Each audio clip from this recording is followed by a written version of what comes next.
Um, the best account of when they moved out, and they're going to set out on July 16th. They're going to leave Arlington on July 16th, and they're going to let me show you the maps here.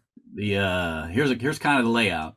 Here's Washington, and here's Manassas Junction. So the first thing that people get shocked by is, it's basically west of Washington, a little bit southwest, but Yeah.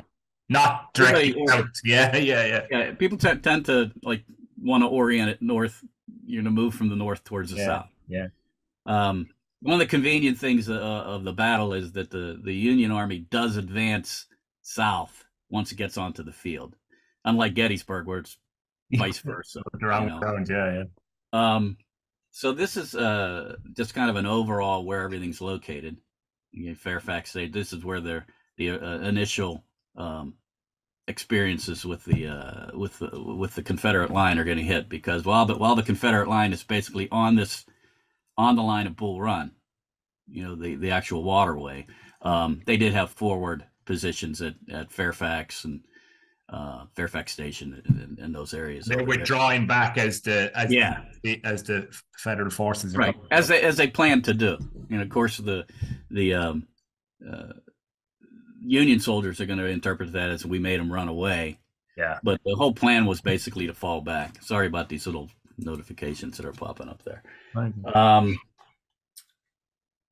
so they're going to set out on the 16th, and they're going to the Union Army is going to move out. This is the Confederate line. Okay, see how it goes along Bull Run.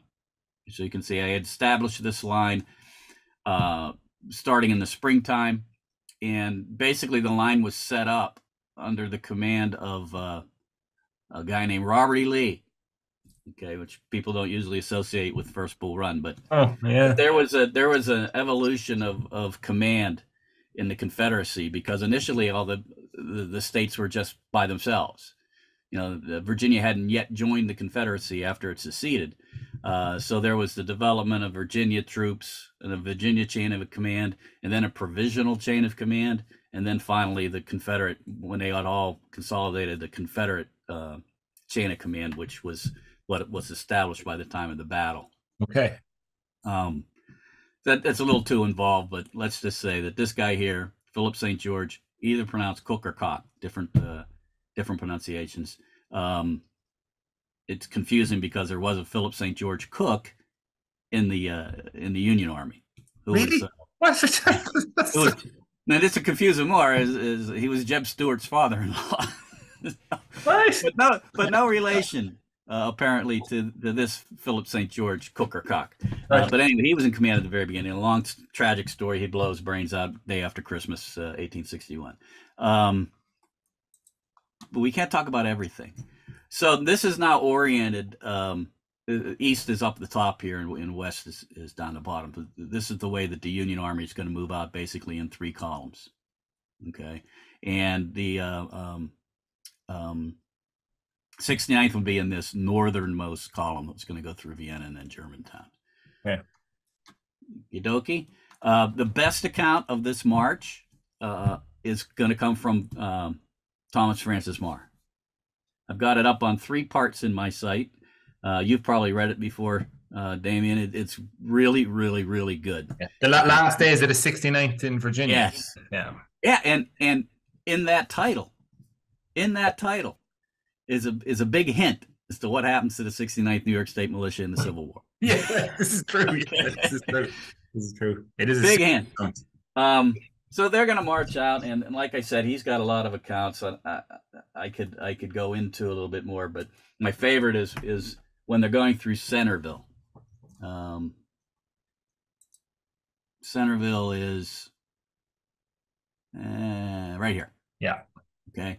They reach Centerville. This is what Meagher says about it. It looks for all the world as though it had done its business, whatever it was, if it ever had any, fully 80 years ago, and since then had bolted its doors, put out its fires, and gone to sleep. But it's a good description, because this countryside between Washington and Manassas is not this verdant, lovely farmland forest area. It's pretty much a little bit blasted and worked over. Okay. Yeah. And a lot of that comes down to the difference in philosophy of farming in the north versus farming in the south. And farming in the north, where you had a little bit of land and just your family to work it, versus in the south. And this is a gross generalization, I know, but that you had a ton of land, right, and Yeah. a ton of labor. Yeah. So you didn't have to really worry about, this particular field going fallow. Right. Okay. We'll just farm it till it burns down, and we'll move on to another plot. Yeah. Yeah. Yeah. And I think that's talked about maybe in de Tocqueville's book. Not really sure, but it's just by the time you get to Pennsylvania, in 1863, the Confederates are mentioning it's a town of it's a country of very big barns and women with big ankles. Yeah. To some extent, all the Germans that they were Yeah. referring to. And full disclosure, I'm also German. not just picking on anybody. The two good immigrant groups for the Civil War. You've them all covered. Yeah. All covered. So, Right, that is interesting because I go into that area now, and you are even now, when you go down into the area of the battlefield, and you think, oh, this is like absolutely wondrous countryside and everything. It is interesting to know that it wasn't necessarily like that, right, at the time. Yeah, it was kind of, and another thing is, even though it's only 25, 30 miles away from Washington, they didn't really have good maps, right, of the area. One of the things that will come out of this battle and this campaign is the federal army is going to develop really good maps of Northern Virginia. Right. And one of the people that would be involved in that is Irvin McDowell, and they're going to lay it down on actually pretty old colonial era maps. So you'll see a lot of arcane place names on the maps that actually didn't even exist at the time of the Civil War. They weren't called that. It was one of the most notable ones. I think it's called Magnetic Center or something like that. Right. But it is something that comes out from this battle. And they're gonna the first experience they're gonna have with fighting is going to be at Blackburn's Ford on the 18th. So this would be Thursday. Okay, took them a while to get there because they left on the 16th. It's not that far away, but this is the first time these guys have been out marching. Certainly the first time they're going to be marching in column with a lot of other regiments, other than maybe on parade somewhere. There's a lot of there's this thing, what do I want to call it, a circumstance in marching in column called accordion. Right. Yeah. Okay. So they're dealing with that. They're dealing with crossing creeks and streams, and are you going to take your shoes off, or are you not going to take your shoes off on the more southern route that Oliver Otis Howard's men were on? There was a big to-do over, are you going to walk across this tree that's going across, I think it was Opequon maybe, and all the confusion that ensues. Can you imagine? You got to stop, take your shoes off, and then cross, and then the people behind you are going to stop and take the shoes off. You can imagine what West Point officers were making of all of this. Right. What's going on? And a shortage of wagons was always a problem for the Union Army because it gets way too far into the weeds, but we could. I hate to keep saying getting too far into the weeds. Yeah, but the logistics it really is that people consider enough, is it? I mean, it's getting there. We're quick to cast judgments on people getting places fast or slow in this period without ever considering the actual. Right. When you look at a map, it's real easy for you to go, oh, they went from here to here. Yeah. I mean, it's only that far. Yeah. Right? Yeah. You don't see all the hills. You don't see all the water. You don't see everything else plus all the activity going on. And it's very important you get out and walk the ground. It can change your interpretation or how you see things from your desk, when you're reading through a book. No doubt. Especially as we learned on our tour, it gets really confusing because, first the 69th is going to be moving north, and then they're going to be moving west, and then they're going to be fighting a group of people going south, and then they're going to go west again, and then south, and then they're going to attack west to east again. So you get really turned around, and I was astonished and impressed that any of these units ever managed to actually make contact in any sort of area. Right. They don't get enough credit for that. Right. And this is going to be that initial fight here, a skirmish, basically, we'd call it today, at Blackburn's Ford. This is 3 days before the main battle. 3 days before the battle, right? And that's going to involve the first division of McDowell's army, which is under the command of Daniel Tyler, and that's the division that Sherman's brigade is going to belong to. Or going to belong, it does belong to. It did belong to, because it happened 160 years ago. They're going to be held in support. They were held in support. They didn't actually engage, but there was an important thing that did happen there at Blackburn's Ford, in that they're in reserve, but the Union soldiers start moving back from Blackburn's Ford, okay, towards the end of the engagement. But the 69th is in a field there, kind of to the left over here, right? And they don't know who's coming up that road. They don't know if it's the enemy or if it's their own men. So Haggerty rides out in front to find out who it is, who they are, and their friends. Right. Yeah. So all is cool. This is where Sherman gave his famous because there's artillery fire coming over their heads, and he gives his famous comment, don't duck, don't dodge, boys. It's no good to dodge them. And then one comes right over his head, and he ducks. And he said, "You can dodge the big ones. Just dodge the big ones." But so that's going to come into play, I think, on the 21st with Haggerty. Yeah. But that's kind of the big occurrence for the 69th on that day. And then they're going to go into camp around Centerville with the rest of the 1st Division, and they're going to sit there for 2 more days, and will eventually move out towards the Bull Run line here, which we usually refer to the Stone Bridge here. It's Cub Run Bridge, Stone Bridge. Yeah. And they're going to move north along Bull Run on the east side of Bull Run. Okay, the federal side of Bull Run. It's hard to say north and south, east or west of Bull Run, because it meanders like this. Yeah. So it can be very confusing to say east, west, north, south. So I always say the Union side. So they're effectively going towards the left of the Confederate. Correct. This is the left flank of the Confederate Army, is right here at Stone Bridge, and it's actually a demi brigade under Nathan Shanks Evan. It was one of the more colorful Evans, one of the more colorful characters of the Civil War. He carried around what do we call it, a barrelita, which I think he had a little German soldier or German aide that carried around a barrel. His job was to carry a little barrel of whiskey with him all the time. It was referred to, and I never knew if it was the aide that was called the barrelita or the barrel that was called a barrelita. I always think of a Saint Bernard, in the Alps. They always had one there, but he would be a hero because McDowell's plan is to turn the Confederate line. Okay, he uses the phrase "not making frontal attacks" and turning over and over and over again, and that's a completely different presentation. And I will tell you that my interpretation is different than you'll find in most books about First Bull Run, who say it was a flank attack, and I say it's a turning movement. The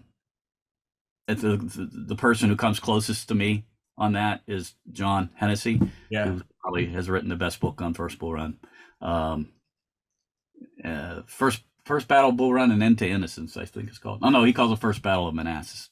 First Battle of Manassas and End to Innocence. It's super. Hunters looking to read up on that. So he's going to send his. McDowell sends the 2nd Division, I think it is 2nd. Anyway, it's Hunter's division. I'm going to send him on a route this way, okay, from Cub Run Bridge, basically up this way and around the Confederate flank. Okay. Okay. And then a second division under Heintzelman is supposed to kind of cut in right about here and hook up with Hunter, and they would basically deploy east to west and then move down to the Warrenton Turnpike. Okay. And hopefully establish the Union line along the Warrenton Turnpike and back across the Stone Bridge, and to join up with Tyler's division here. So have his full line developed that way. So across the river and face south towards the... Correct. Yeah. Now, the interesting thing is his plan doesn't go any further than that. Right. That is it, which is consistent with a grand turning operation. Okay, because it's going to depend on what the enemy does after that point. Yeah. And then you determine what you're going to do. But that's pretty much all his plan wasn't to roll up the Confederate flank in some grand set piece victory. Okay. So anyway, after those two divisions go over, you still got Tyler's division sitting right back here in this area. With the 69th. With the 69th. And at some point during the day, let's see if I can tell you exactly what time that was. About 11:30 a.m. Okay, so this fighting really started to develop up here around 10. But around 11:30, McDowell's going to send orders back to Tyler to effect a crossing, because all Tyler's plans, all of Tyler's instructions up to that point had been to demonstrate. Okay, to demonstrate to kind of hold the Confederates in place right around the Stone Bridge while we moved around. Sorry, I said we. I have that habit.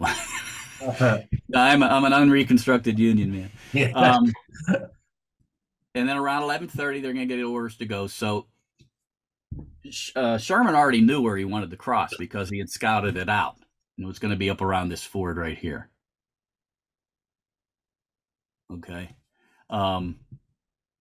Poplar Ford, it's called. Okay. So the day before, 2 days before, there had been some Confederates on the other side that were taunting the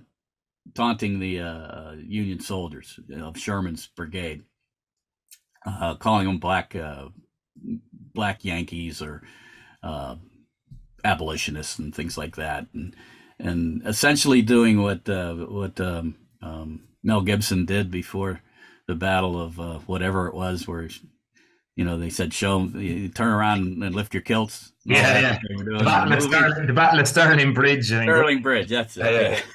Yeah. So they were just kind of taunting them, like the French castle in Monty Python's Holy Grail. Yeah. And so that's where he determined he's going to cross. Now, it wasn't good. It wasn't good for artillery, but it was okay for infantry to cross there. So if we go back to our tour, this is where our tour started. Except we were on the west side of Bull Run when we did our walk. This area here today is the winery. Yeah, where we ended our tour. Right, the winery, Bull Run. That's where that ground is. So my next plan is, if we do this again, I'm going to get permission to go up the other side, and let's see if we can cross. Oh, that'd be great, wouldn't it? Might not be able to, because where that marker is not the right spot. Because when we were there at that marker, saying this is where the ford, we're looking down, and it's a cliff down in and on both sides. Yeah. From what I understand, it's about 100 yards from there. Okay. Right. So anyway, Sherman's gonna move this way, and then he's gonna cross, and he's gonna make contact with some retreating Confederates from the earlier part of the battle, which I suspect was probably the 8th Georgia, because they were on the far right of that Confederate line as they faced off against the Rhode Islanders and Burnside and those fellas. Yeah.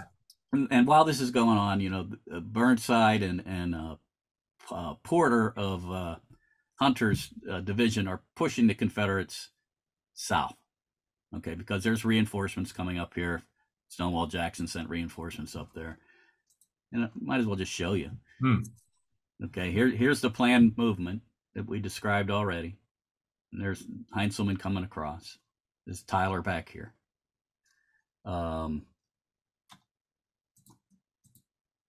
Here's the way it actually went. Heintzelman just followed Hunter. He didn't cut across early.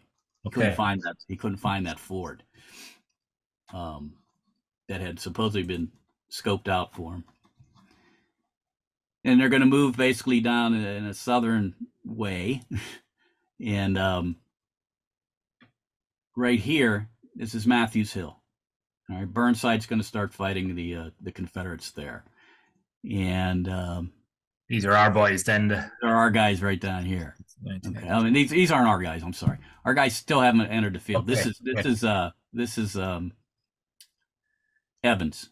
Okay. The way he's going to go off and try and head these fellers off. Right. And there's Matthews Hill, and this is where the fighting will take place. This is a copy of our tour, where we went on our tour. This is great map. I love this. Super. This was from John. Gave me this. Brilliant. You have it? I don't think I do. I am. I'll send it to you. So this is our tour that we did in 2019. We had about 60 some people, and we were in the footsteps of the 69th New York State Militia. That was the name of the tour. It was a great time. Super. Despite some of these guys. No. There's Damien. This is John Hennessy, who's recently retired from the National Park Service. He was the chief historian at Fredericksburg, Spotsylvania Park. This is the Joe Mack. Did I pronounce that right? Yeah. He was a collector of all things Civil War Irish. He brought a huge collection to the tour, and it was on display in the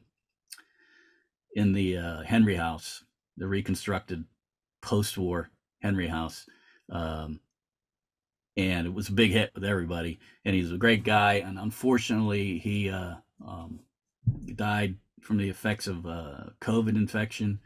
But a really, really great guy who brought all that stuff all the way from Kansas, I think, right? Yeah. Kansas. A colossal loss to just an amazing amount of knowledge and everything he had. Yeah, and really, really helpful. I mean, just a great, very nice man. Really nice man. Had been the first time I'd met him, but I'd corresponded a lot. Just same as you.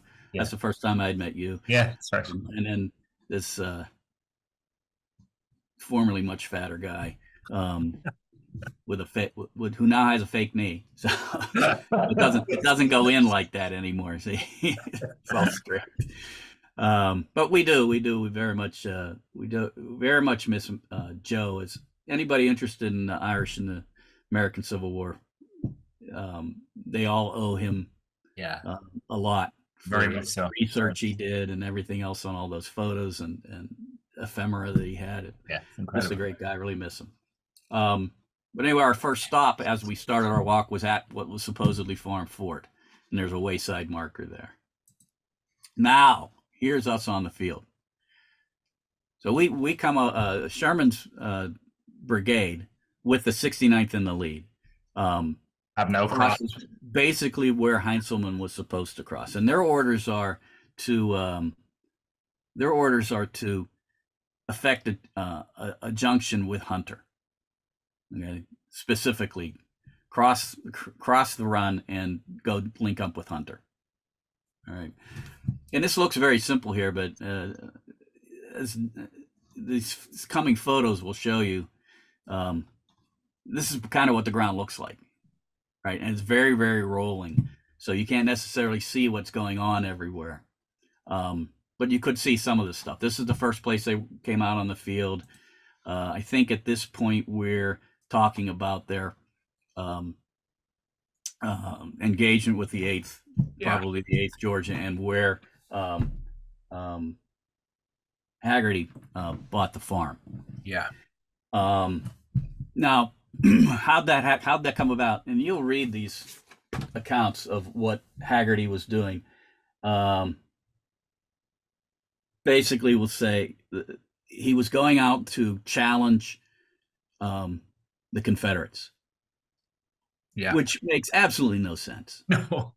I'm going to leave my regiment and ride out by myself and kill all these guys. Yeah, the acting lieutenant colonel. Right?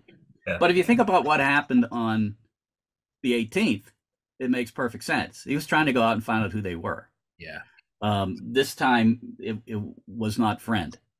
Yeah. And Haggerty was killed, and the regiment broke off with the 8th and continued on its mission to effect its juncture with Hunter, because that's what its orders were. And you're out there in this middle, and an author has recently challenged me that this is where Sherman blew his opportunity to go off on his own hook and just basically defeat the Confederate Army all by himself. In light of what his orders were, and in light of what he knew about the opposing forces, which was nothing, it really wouldn't have made any sense. It would have been really, really rash for him to do that. Yeah. But effectively, it's what Keyes, who was the 2nd Brigade of Tyler's division to cross, did.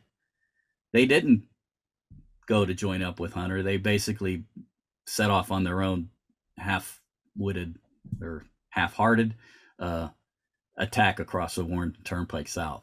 Right. Before it had gone.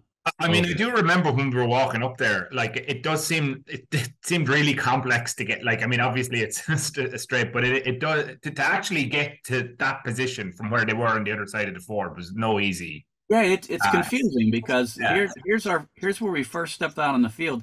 This is the visitor's center. Yeah. On Henry Hill. Yeah. And this is where we first started. So we're looking south. Yeah. And then we actually backtracked a little bit to get to the position where they first made contact with the Confederates. So they slip away from the their entanglement with the 8th Georgia finishes then, and so because remember the 8th Georgia was retreating. Yeah. At that point. Yeah. Not keen to be getting involved in a spat with these Irish lads. So. Yeah. So they advance then towards Henry Hill. That's what happens. Well, next. they're gonna continue west until they hook up with Hunter over here. Here's Sherman. Yeah. Burnside's falling back. Here's Sherman. Keyes doesn't keep coming this way. Keyes goes this way. Oops, sorry. Just go straight down. Yeah, that's weird. Keyes gonna go this way. I don't want to do that. There we go. He's gonna come straight down this way. But Sherman's going to get kind of in line over here, and they'll proceed south and kind of take a little rest behind the Stonehouse. But while they're behind the Stonehouse, they're seeing what's going on as the remainder of Hunter and Heintzelman are going to advance up down Sudley Road and attack Henry Hill. Yeah, so there has been wave of attack onto Henry Hill before the 69th ever appear in this area. Yes. I mean, the Sherman's brigade is going to be the last group that's going to attack Henry Hill. Howard's brigade's going to, they have their experience over here on Chin Ridge a little bit after, because this is the closing action, basically. But Sherman's brigade, by this time, he's rearranged the brigade so the 69th is the last regiment, right? In column, 13th New York, 2nd Wisconsin, 79th New York, and then the 69th, and they're going to go in one at a time over here. And again, worth mentioning that there are, even though, and because I'm always big on this, as you know, but there are Irish in every one of those units. I mean, even though we tend to always think of the 69th, there's significant numbers actually in a couple of those regiments in particular. Right, and in the first Special Louisiana Battalion, which was over here, part of Shanks Evans's demi brigade, and that's Robert O. Wheat. Yeah. They had some famous Irish longshoremen, I guess. So, the rough and tumble Irish of New Orleans. Right. And many of whom didn't really want to be there. There's a lot of accounts of them being impressed into service, and with their Bowie knives, which were either Bowie knives or cane knives. Not really sure yet. Different accounts. Okay. But yeah, there's Irish everywhere. Yeah. I mean, we could have done a whole lot more on other Irish regiments if we had a whole nother day. Yeah. Down there. I thought we'd have to do it next time. We could have a 2-day. We can stay overnight and do a 2-day. Be great. All right, so they're going to rest here behind Stonehouse, and they're watching what's going on over here. So by the time they actually advance, they know what they're going into. And we should say at this point, just to anyone who isn't kind of like, this is where Jackson has by this point effectively earned his stone wall. If it was said, it had been. Was B dead by this point? He was by the time of 69. I don't know. There's a good article on my website. When you start to build timelines, and you find that everybody's sense of time is completely different from everybody else's. It's just kind of a relative thing. There's a really good article on my site that John Hennessy had written about the naming of Stonewall Jackson, and where he gets down to where the actual timing was. Right. When you get up into this area here, what's happening when, it gets really confusing. Right. Really, really confusing. But as far as, I know what you're going to ask me, as far as whether it was a compliment or a curse, to what Jackson received his name. B said, there stands Jackson like a stone wall. That's consistent. There stands Jackson like a stone wall. What comes after is gets changed.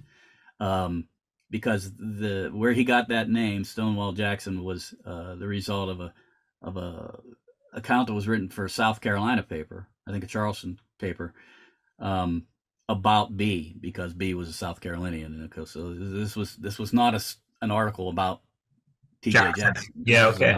This is about Bernard B. And it said, essentially, there stands Jackson like a stone wall. Let us resolve to die here, and we'll win the day, or essentially words to that effect. But when you go to the visitor center over here now today, and then march a little bit east, you come to the Stonewall, to the B monument, where it says, there stands Jackson like a stone wall. Rally behind the Virginians. They're going to save us, basically. So it changes kind of the meaning. Yeah, very much so. Yeah. But that monument was put up by the United Daughters of the Confederacy of Washington, D.C. So you know that they were much more aligned with Virginians than they were with South Carolinians. Yeah. It's a lot of, there's a lot of myth behind that, and who really knows? Yeah. What he meant, I don't know. I suspect it's the earlier one. There he is. Let's get behind. Let's get behind him. But we're not alone. Yeah, they definitely weren't behind them, but we're not alone. But it is difficult, isn't it? There's not too many places in the Civil War. Well, I mean, there are plenty, but it is one of the most concentrated kind of places where the 69th are going in, that those few acres on Henry Hill where these kind of things like Jackson's name are being created. The 69 New York State Militia are becoming famous in an Irish context, at least. But there's a lot of kind of legendary stuff happening in a very small area there. Right, because this is where Bartow from Georgia is going to die as well. The U.S. Marines are here. Everybody's here. Yeah. An Irish guy killed in the U.S. Marine attack on Henry Hill as well. Right. And the first Battery I, or Company I, the first U.S. Artillery, is Ricketts's command, and they're going to be basically right here. And Irish Medal of Honor recipient. But prior to the Civil War, in the Mexican War, guess who was an officer in the Battery I, the first U.S.? Who was it? Jackson? Yeah. Oh, yes. Okay. Wow. So you think he's looking across? He can see the pennants. Yeah. He can see one and an eye. He knows who they are. He has to know who they are. And there's just so many. I mean, I've got an account, a pre-war account from Oliver Wilcox of the Union Army on the frontier with Shanks Evans. He talks about how they fell asleep and Evans's head was on his stomach when they fell asleep. Right. So these guys are, especially the West Pointers, were very, very familiar with each other. Yeah. And I can't even imagine what's going through their minds at this time. Yeah. You know, yeah. When they're classmates and served on the on the frontier together, probably, or in Mexico together, and yeah, it gets a little overwhelming when you think of it on that level. All those connections and everything. Yeah. Or even when companies were made up of kids from the same village, town. Yeah, absolutely. So it's into this. So by the time the 69 are getting there, the place is scattered with bodies and things like this. You've got dead and wounded in sites that they've never seen before. Yeah.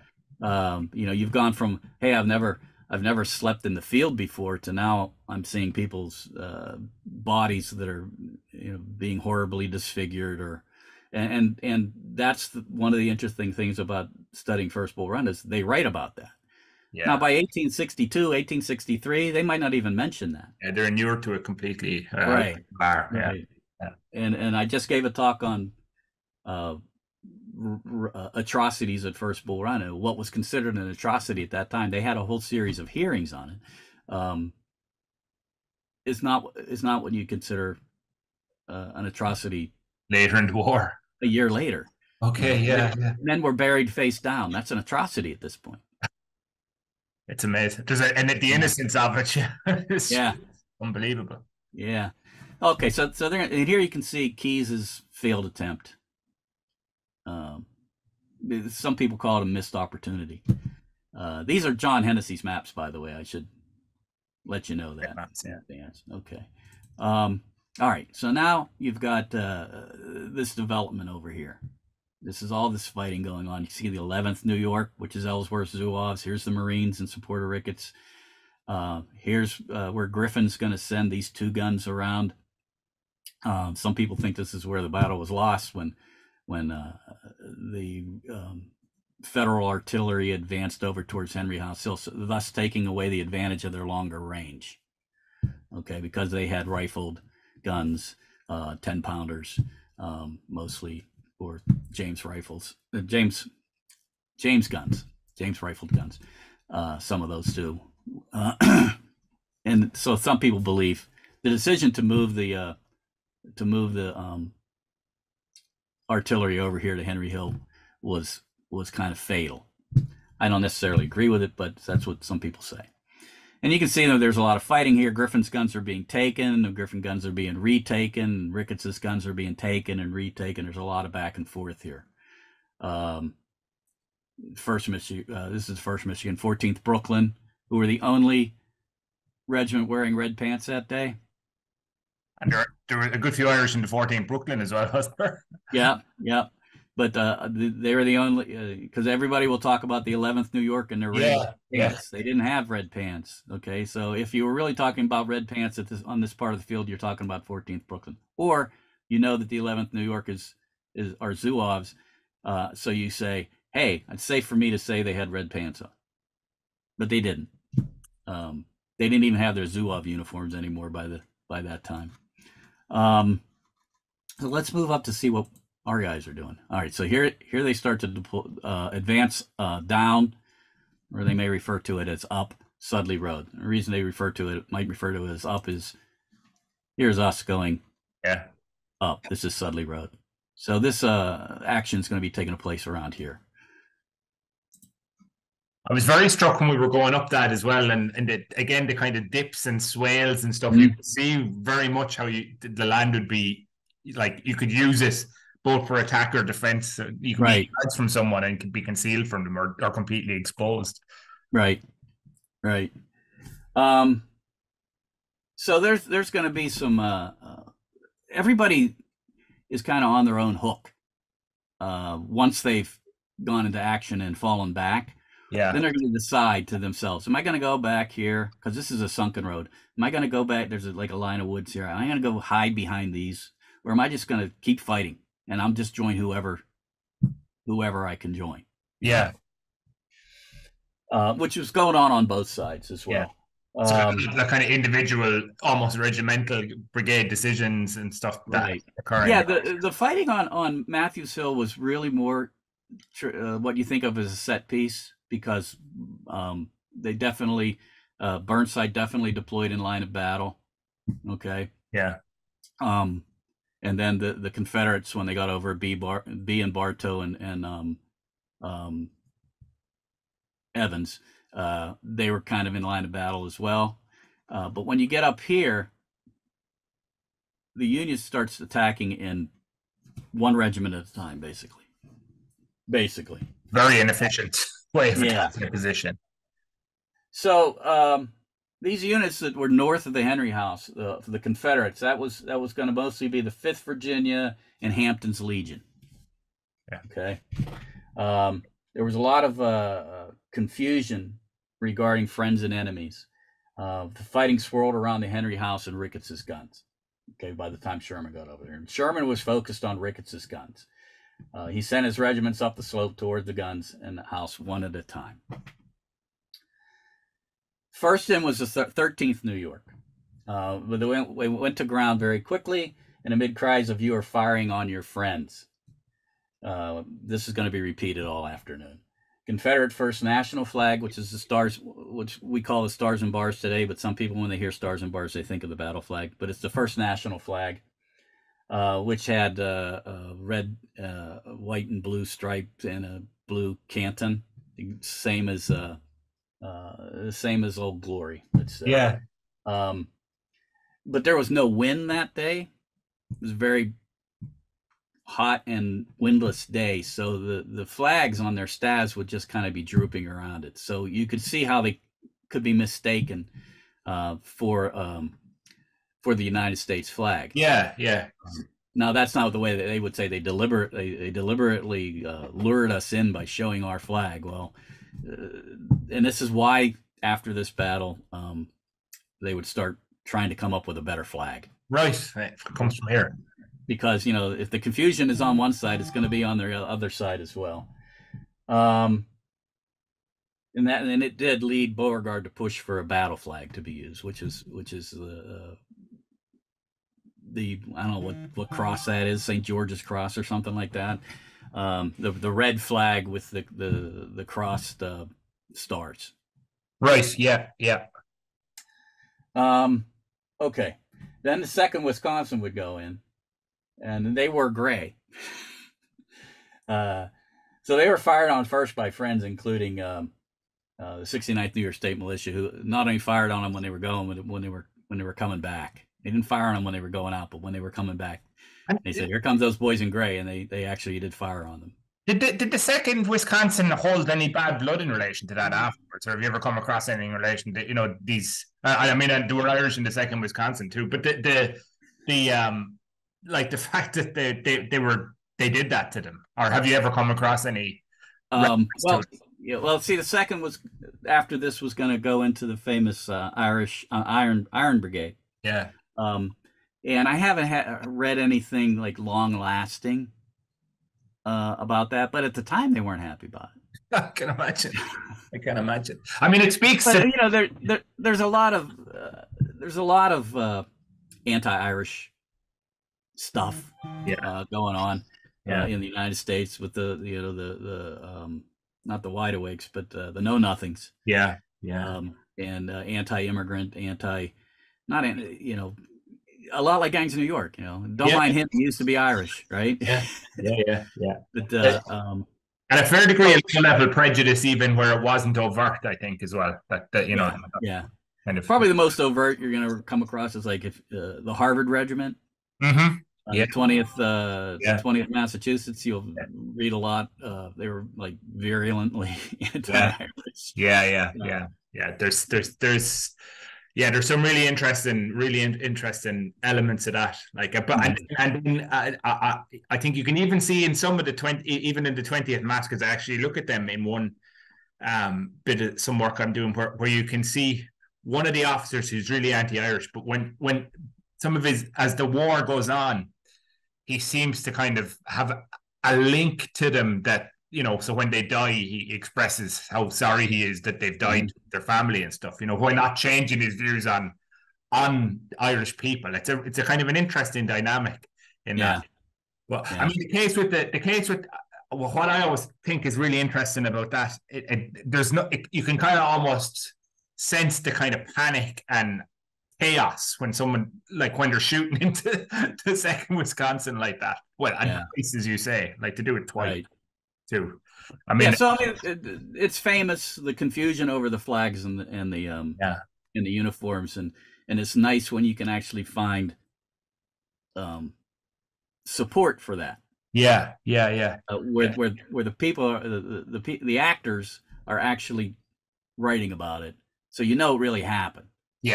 You know, I did the thing on atrocities, and you hear about atrocities, and we tend to fluff them off a bit, as you know, they're just justifying why they lost, how horrible the other side was. But then you can find medical records, and a guy in the 14th Brooklyn who suffered 14 bayonet wounds, or 15 bayonet wounds, none to a really none to an organ.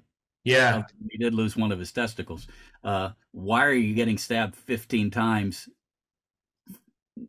Apparently not to kill you. That's the only one reason, right? Absolutely. Okay, so the 13th goes in there, and the 2nd Wisconsin goes in there. Same thing happens. They get pushed back, and then the 79th New York goes in, and their commander was James Cameron, who was the brother of the Secretary of War, Simon Cameron. Simon, right? Yeah. Cameron. And he's gonna get shot and mortally wounded. At the same time, Wade Hampton is wounded. Okay. Or about the same time. So the Highlanders then stall there, and the Confederates are trying to hold this position. It's in flux. But before Sherman could send in the 69th, the 38th New York, which is a regiment that we're just finding out a little bit more on what they did. Trying to see where we have the top. 38th New York right there, right? They're going to re-engage as well. And they went in on Sherman's right, so further south. That's where they're going to go. Here they are, 38th New York. And then one section of the Rhode Island battery, which was way back on Matthews Hill, had advanced down there and was one section, 2 guns, pulled up there to unlimber, but it was too hot for them even to fire a shot, so they just backed off. So we've got the only guns that we've got the Union has here are Ricketts and Griffin's guns, and they're being fought over and taken and retaken numerous times. So finally the 69th comes in, and this is where Hennessy at this point refers to them as rambunctious and habitually dissatisfied, and mostly in their shirt sleeves at this point. And they were all pissed off about Haggerty, and pissed off. They're angry with Sherman, so they're angry and they're showing it on the field. A lot of them had taken off their shirts because it was hot and everything. After about 20 minutes, the combined fire from the 38th and the 69th have driven the rebels back, and Ricketts' guns were temporarily retaken. And this is where I think we took this photo. It's where that fighting's going on. Okay. You can see it's so close to the house. Yep. The background. But it's north of the house. Yeah. A lot of times people think of it as being south of the house and closer to those Ricketts guns. But this action was mostly down here. There's you, and there's John. That's it. And we've got another depiction of this fighting here, and this is a Don Troiani painting of that fighting. And it's kind of weird because I'm not really sure where these buildings are. If this is supposed to be the Henry House, then they're attacking west to east. I don't know. What's the general accuracy of that painting, just on the topic of it, in terms of, say, uniforms and stuff like that? Is this? Yeah, because these would be the 11th, Yeah, yeah, New York, the firemen. yeah, And here you can see this guy's got to be from Company K, right? He's got a green sash yeah, on. yeah. And here, back here, is Mar. This is his horse, You and know, I he, never realized that was actually Mar in that yeah, painting. yeah, Okay. at the bottom of the painting. The only reason I know this is it hangs in my family room. Uh, it identifies with like Farnham from the here, I Okay, think. retaking the color. Yeah, okay. Yeah, Yeah, yeah. yeah, Okay. and there's the Prince of Wales flag right Yeah. there, and you can see the early war Havelocks, which were hotter than they were supposed to. They were supposed to keep you cool, but they all said it actually made things hotter, so they didn't last much. There's a couple of the boys in that photo of the Zouaves wearing them as well, isn't there? The one we were looking at earlier of Matt. This one right here, yeah, Yeah, yeah, yeah. yeah. So So it's a good painting. yeah, Uh, yeah. He's but always I get a little confused with it, and this is a more contemporaneous one. with Cork, Uh, right? yeah, and they've got all the 11th New York in their red fireman shirts. Yeah, Um, but that was a Courier, I think Courier and Ives print. It's pretty famous, and yeah, of course we all stopped to take a photo yeah. outside. That's a great shot. That one. Yeah. So they're fighting back and forth, and the 69th with some men from the 11th New York held the Henry House temporarily, as we've got here, and I could see if the action's swirling about them, then I could see how they might be facing in the opposite direction than they approach the road. But so they're going to combine with the 11th, and the accounts have it that actually McDowell, after a lull up here, congratulated Corcoran on what he had done, but he says, "I got no more men to support you." All right. Fresh Confederate regiments were approaching, as well as fragments of those who had been fighting all day, and pushed on to Henry Hill. Particularly the 8th Virginia would drive the 69th back to Sudley Road, and the retreat would begin. So up and down the hill. So how long do you think kind of has passed before they launch? And I mean in rough terms, before they launch that attack up and then are pushed back. Do you think is it? Are we talking just a few minutes or? I think it's pretty quick. I would say probably within a half an hour. Okay, yeah, Maybe a little longer. all right. It's probably longer than that, because they said that they were fighting alongside the 38th for about 20 minutes. Okay. Okay, but I think that the other 3 regiments were rebuffed pretty quickly, so I wouldn't go probably beyond 45 minutes. Okay. But again, I hate to get locked into time, because it's so Yeah. yeah. And I have a timeline, that I can tell you that I developed, and goes by usually 15 to half-hour increments, based on one that was put together by somebody at the staff college.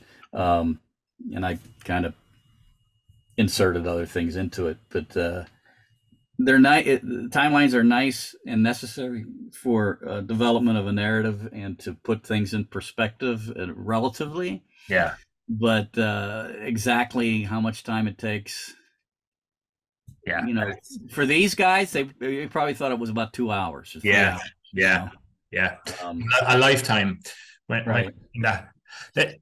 So they've been pushed back, and it's not too long before the kind of. So the 69 to push back off the hill. Are we then talking about within? Is this the beginning of the Confederate victory, if you like, or the route is on at that point, and this kind of, when you think about it, the most direct route would be on a Warrenton Turnpike and across the bridge, right? Yeah, but they hadn't come that way. They'd never seen this up here. Keyes is up there, and he says he cleared the bridge. I don't know if he did or didn't, but he says in his official report he did. But everybody else pretty much goes back to right, because that's all they know. Yeah. That's what they did, and during this retreat, they would cross. I think they formed that square, the 69th, before they got to the ford, and then crossed the ford again and reformed up on the other side. And That square, just to touch on that, Harry, because they talk about this, and correct me if I'm wrong now, but almost mythological, is it the Black Horse Cavalry they talk Black Horse Cavalry, right? Yeah. Tell us a bit about that. Well, the Black Horse Troop was one company of cavalry that was formed from the better families of Warrenton. See, there's Warrenton Turnpike, and you're going to keep going west, and you'll hit Warrenton eventually. Yeah. And it was formed from some of the very best families out in that area. And they came to prominence because they were at the hanging of John Brown in Charlestown. Yeah. And they became like a bugaboo because of their name, the Black Horse Troop. Yeah. And eventually, everybody was the Black Horse Cavalry.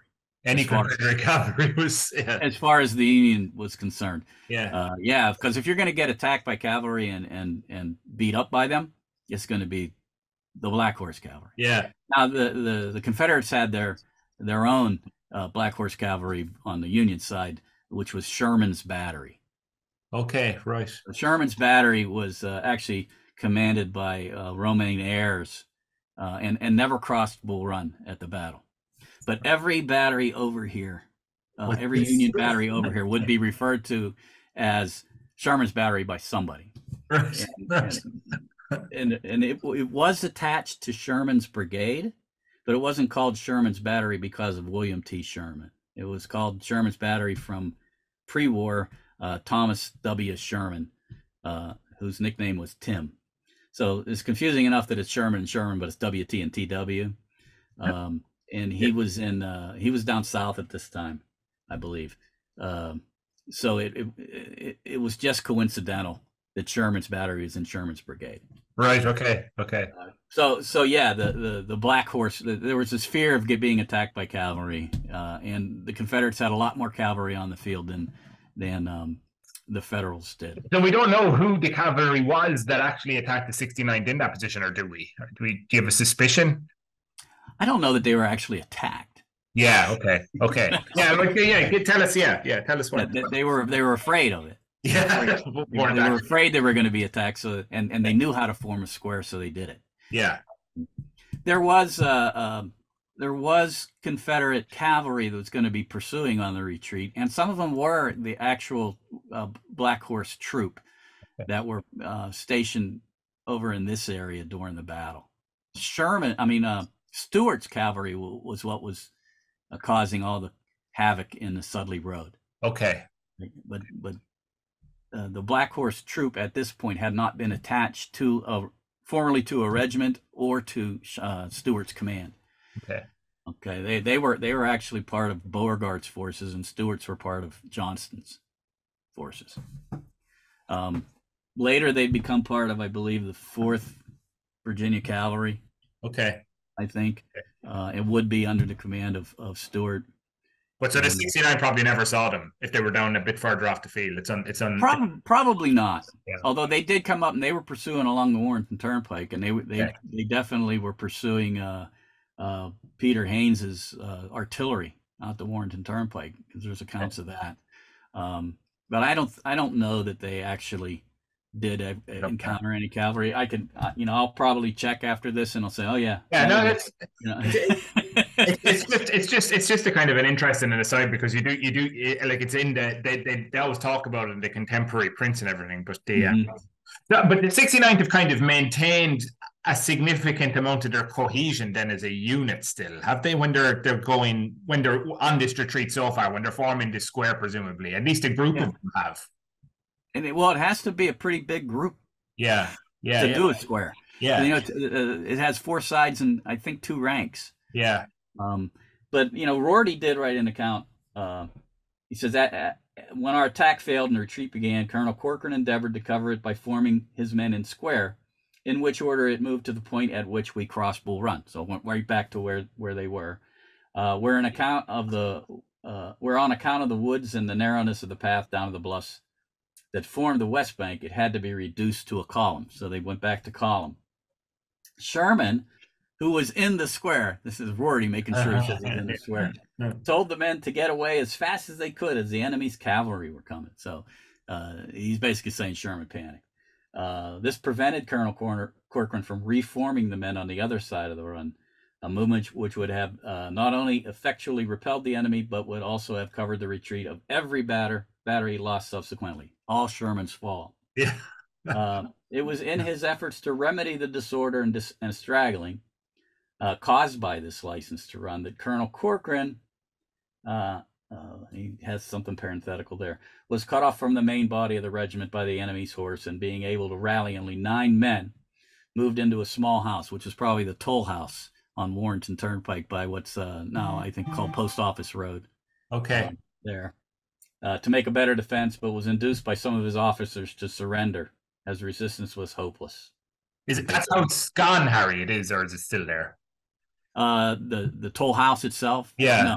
No, it's not there. Okay. So Warrenton Turnpike, I think, had ceased to be a paid turnpike at that point. Okay. Otherwise, McDowell was going to have to send somebody back to Washington to get a whole lot of dimes. Yeah. So you get through it. Blazing Saddles. If you've never seen it, I highly recommend it. But the house, no, it's not there. Right. Okay. Cool. At least I've never seen it. So he's captured there, Corcoran, as well as Rorty. Rorty's captured as well. But a good account from Rorty on there, and then of course Marr has an account of it. Marr fell off of his horse into the Bull Run and was helped up by, I think, some members of the Fire Zouaves and some other New York regiments helped him out. So he has a good account of that as well. And then Corcoran wrote a letter home to his wife with a lot of the details of his capture as well. So they flee back to DC, but just like back up that road. But does the pursuit stop? Where does it? How long are they pursued for? How long are members of the 69th still being captured, do we think? As far as they're concerned, they're pursued all the way to Washington. Right. Yeah. In their head, that's how long they're pursued. The Confederate pursuit had kind of trickled out by the time they got to Centerville, and the reserve units, mostly Germans, were back there at that point, and had set up a defensive line, but they did start to pull back before everybody was within their lines. So there are accounts of some men taking days to get back to Washington.